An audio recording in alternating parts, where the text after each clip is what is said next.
Hello and welcome to my channel. My name is Ojuko Ebiwe, a mindset coach focused on helping professionals develop and retain the right mindset for their personal and professional development. Today, we'll be talking about the 3 C's that help you stand out as a professional regardless of the industry you find yourself. Before we start, click on the subscribe button so that you'll be getting more of these videos as soon as I drop them. Let's go. So the first thing we'll be talking about today is clarity. Clarity helps you know exactly what it is you want and how you achieve them. So how do you gain this clarity as it concerns your career? First of all, what are your career goals? When it comes to your career, what do you want to achieve? How long will you like to work?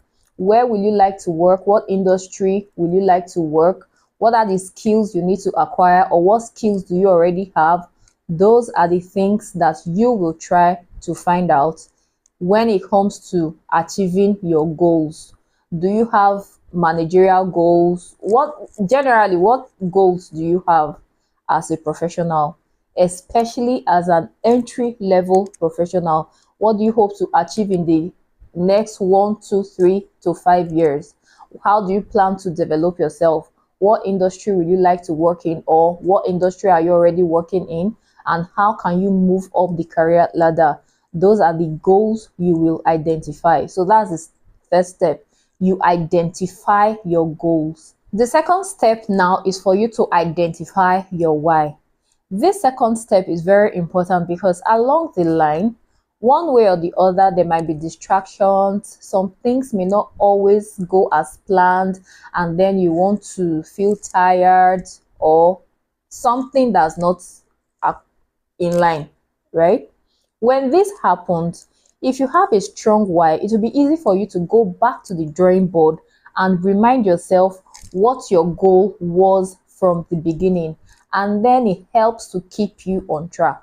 So having a strong why helps to anchor your goals. So the first step is identifying and writing out your goals. The second step is having a strong why. And the third step is making a clear list of how you want to achieve these goals. Make a clear list of how you want to achieve these goals. Who are the people you need to talk with? How do you need to polish your CV? Do you need a LinkedIn profile? How do you go about your work? What skills do you need to up? What skills do you need to acquire? Soft skills or hard skills? How do you generally navigate these things? How do you go about your interaction with people at work? For those who are already working, how do you go about your interaction with people at work? How do you measure your progress? Who are the people you want to be interacting with? Who are you looking up to as your mentor? Who is coaching you? Who is your career sponsor?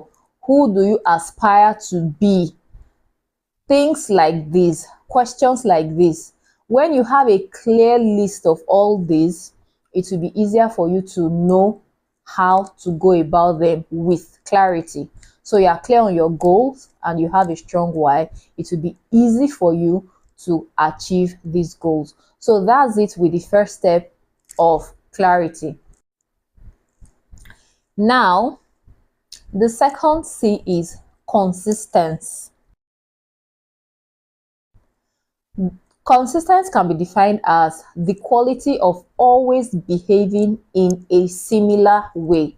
In this case, as professionals, the similar way we'll be talking about is excellence. Constantly behaving excellently. If you want to be sincere, you know that there's something called inconsistent, which is the opposite of consistent, right? So if you are behaving in a similar way excellently all the time, now it's important for us to know that you cannot always be on your A game every day or every time. How can you still be viewed as consistent when you are unable to be on your A game? It is simple. It is left for you to find out, okay, why am I not being excellent now? Is it because I'm unable? Maybe because I'm tired, because I don't feel too good, or because there's a skill gap? It is important for you to find out the root cause of your inconsistency so you are able to nip it in the bud and it doesn't affect you. So for instance, let's say you found out that it is because you don't have a particular skill. All you have to do is skill up. You can collaborate with your colleagues, you can skill up, or you can discuss it. Collaboration will help you work with people who are skilled in that aspect. While you contribute what you know, they will contribute that skill that you lack.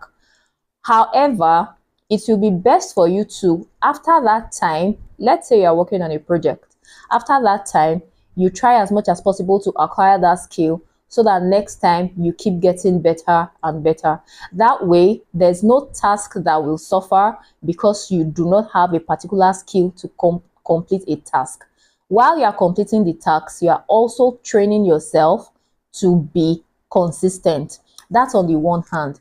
Then on the other hand, let's say you have everything it takes to do the job, but you have other deadlines to meet. What do? You don't just pretend that they should understand you are busy elsewhere, or you don't assume. You have to communicate, maybe with your team members or with your line manager or anybody else that has to gain from that task being completed. Oh, I'm unable to do this because XYZ. It won't be good for you as a professional and those who should get the benefits of what you're working on if you just decide to do what you're doing and work with the assumption that they should know you are busy. They won't know, and even if they know, you did not communicate it with them. If you want to be a 1% professional, if you want to be amongst the 1% professional, how you do the things you do actually matter, right? So if you're unable to deliver on a particular task, all you have to do is communicate it. Don't just skip it. Don't just let it go. Don't just be silent about it. Communicate that you are unable to do it. What will that do for you?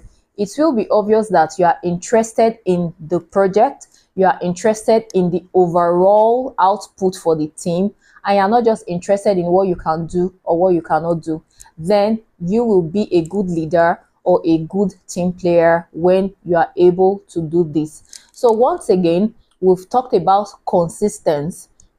Now, there's another aspect of consistency that I want you to be sure of. I've talked about the positive side of being consistent. There are some professionals who are consistent in giving excuses and telling stories that do not align with the goals of what should be done. I'm not talking about that kind of consistent here. I'm talking about positive consistency, because there's positive consistency and there is negative consistent. So what are you consistently doing? Are you consistently putting out good jobs? Are you consistently communicating when there's a gap? Are you consistently upskilling to ensure that you are delivering on your task? When that happens, you are using consistently in the right way and not the wrong way. That will put you among the top 1% professionals, despite the industry you find yourself. Now, we'll be talking about the last C. The last C we'll be talking about today, can you guess? I talked about it earlier, I just brushed it. The last C we'll be talking about today is communication. Communication is the last C that we're going to talk about. So first of all, it is important to know that when we are communicating, there are three aspects of it. There's somebody talking, there's somebody listening, and there's also the part of understanding or comprehension. So it's either you are talking and somebody is listening, or somebody is listening, you are talking. However, communication has not taken place if there is no understanding or there is no comprehension. So how do you get to know if you've been understood or if you understand what your colleague is talking about? One of the ways to know you understand or you've been understood is to ask simple questions, very simple questions. Okay, I hear you. What I hear you say is XYZ. Is that what you really said, or is that what you mean, or can you explain this? You ask questions that will help you clarify, either as a listener or as a speaker. It is important that there is comprehension when you are communicating, because at the end of the day, if there is no comprehension, it will be assumed that there was no communication, nothing happened. There are different ideas flying around, but nobody is understanding anything. You have not come to a compromise. And then the next thing you will hear is, I thought, I did this. Different people will come up with different things they were thinking because there was no comprehension. So you try as much as possible when you are communicating to make your point clear. If possible, you can use illustrations to highlight the things you want. You can ask questions to know if there is clarity. Another way communication is important, which I had brushed on earlier, when you have completed everything you should do, if you've been assigned a task, a duty, or something, you should be able to communicate the processes and how you arrived at your conclusion or your project or what you're working on. Why is this important? Communication and communicating in the right way helps you become visible in your organization. You may be doing everything right, but nobody really knows what project you are working on, or what project you were on, or what team you are on, or what your contribution was. So that is why it might be easy for you to be neglected when credit is being given. When you do not communicate what you have done or what you did not do, it will be easy for someone else to steal credit for the job that you did so well. So you try as much as possible to learn how to communicate your contribution in every project. That doesn't mean you should be in everybody's face and all that. No. Sometimes in the meetings, you can chip something in. When you are writing your report, you can identify or outline the role that you played in a particular project. While doing that, if you had assistance, if you collaborated with anyone, it will also be good for you to mention it when you're writing out your report. That way, you are telling your team members and your managers that you are able to work with other people. You can help them shine, because that is what good leaders do. So there are different aspects of communication. I've talked about two of them today, and how it will help you be amongst the 1% professional in any industry you find yourself.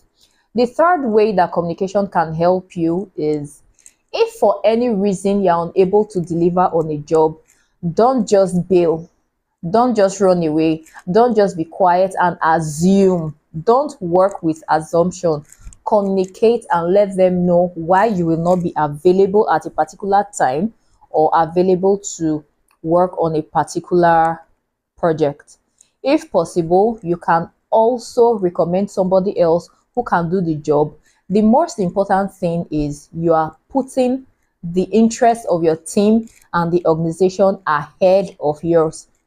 Now, there's no organization, there's no manager who doesn't like a professional that has his or her colleagues in mind or their clients in mind. So that way, you become one of the 1% professional in any industry you find yourself. So that is it for today. We've talked about the 3 C's that will help you become a 1% professional. We've talked about clarity, consistency, and communication.